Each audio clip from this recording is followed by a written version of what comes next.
Are you hiding behind cycling? Just because you ride your bike and you're pushing your fitness doesn't mean that you're healthy. No, I get lots of questions and this short video is aimed at trying to galvanize an answer for them because so many people are making mistakes. You're actually riding your bike and causing yourself more damage. You're actually heading towards trouble and you're actually kidding on to yourself just because you ride your bike for 6 hours a week thinking you're the healthiest person in your family. Well, you're not, because I am seeing a trend, a growing trend of using the bike as an excuse, okay? And what I'm talking about is a set of scales. You're balancing out the shit in your life with cycling. And you're thinking that just because you exercise, I can do all these other things, add inflammation to my body and destroy myself. Hey, look, if you're new to the channel, I've been coaching for 30 years, a long time, and I've seen all this, but I'm gonna help you. I'm gonna give you 3 little things to do, 3 points that will change the way that you're using these excuses, and they'll help you dial into your cycling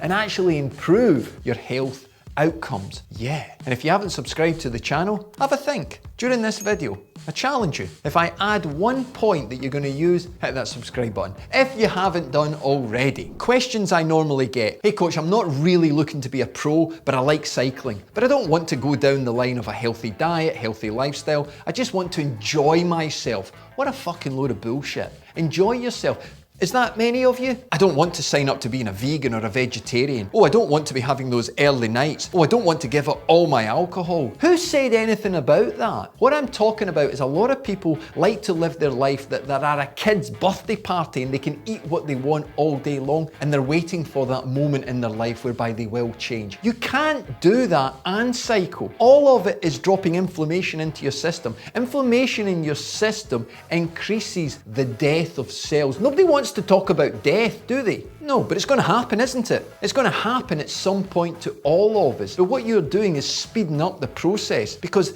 the inflammation from the workout plus the inflammation from the shitty lifestyle, you're good at addition, aren't you? Add it up. Yeah, that's why you can make gains in fitness in the first place, because you had a low level of fitness. You've made those gains and now you're hitting a plateau. Now it's becoming a little bit more difficult. You're tired all the time. You've got no motivation. You've got a hormone imbalance. So your mindset is all over the place. Your body seeks recovery. Okay, but you keep going because you can balance it out by that hard ride on a Saturday with the guys. You can balance it out with that 1 hour you did before work. No, you can't. You need to take a shift because you will never outpedal a bad diet or a bad lifestyle. The inflammation that you're dropping in there should be enough of a warning. And that takes me on to point 2, the warning lights. Do you think your body is like a phone, like a car, that when something's wrong, a light goes off? Have you ever been sitting on your bike pedaling in the morning and you get an email from your lungs? Hey wanker, your lungs aren't working efficiently now. Could you stop eating all that fried food? Kind regards, your lungs. Of course it doesn't, but your body's giving you signals. Okay? But you're balancing out. This workout is going to allow you to go on that weekend with the boys, okay? Yeah, baby. But the thing is, you can still do that in moderation. If you want to apply a strategy with your fitness, you can't wait for the light to go off because it might be too late. Why do so many people wait until they have a health warning before they do anything? And then when they try and do something, they do it in too much. They do it in such an aggressive way that they end up just fatiguing themselves and giving up because they end up in Mount Stupid and then in the Valley of Despair. If you check out my longer videos or you're part of Bulletproof, you'll know what I'm talking about, okay? We've got to get you out of that Valley of Despair, but you've got to do it with action. So, if we take the first 2 points, what you should be doing is, as you cycle, it should be promoting a positive attitude, a positive mindset. You can find lots of videos on my channel on mindset and how to create that. But that mindset should roll out a red carpet. So you're just taking additional, 1 by 1, positive actions. Do not remove any shit from your life. Add positivity. So if you want to improve your diet, don't remove all the bad things, start adding good things. If you want to remove all the bad things in your lifestyle, start adding good actions. The other ones will go away because it grows from the seed of the cycling. The cycling is not the excuse to do all the bad things. The cycling is the seed that grows. It grows your cardiovascular network. It grows your lean tissue. 2 things that are directly linked to longevity of motion, directly linked to a longer lifespan and a much longer health span. Takes us to point 3. The questions I get on this are endless. I've got no control.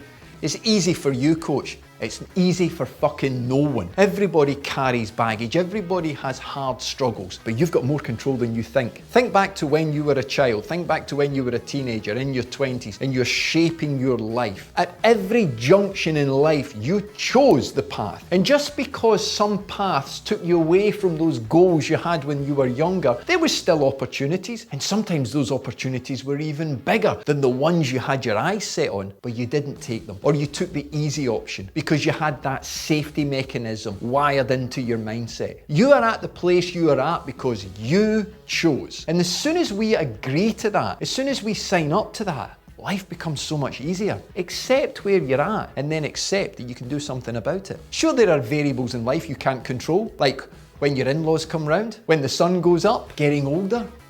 But there are so many variables that you can touch and feel and you can move. And if you can gain confidence in those variables, you will move things forward. So in many cases, people's life is almost like the Wizard of Oz. Yeah, behind the curtains, there's some guy pulling the strings, okay? Because even though you've got those workouts, all the extra shit in your life, from the poor inflammation from the diet, the poor sleep, the poor lifestyle, those long stressful hours at work, the workout cannot cleanse that. It's not enough. You can take control, okay?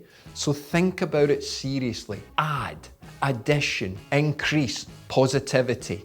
The negative starts to drift. But it takes time and it will go. Hey, look, I know this is a short video and we haven't got much time together, but I've been coaching for over 30 years and I've got so much more of this to share. If you want a free copy of my book, you can sign up in the link that's floating around there in the description and be part of the pre-launch.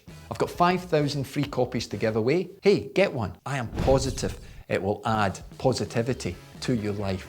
Get a little bit of background about me, and hey, I may even see you in the Bulletproof Club one day. You take care, keep spinning, keep smiling, and take control.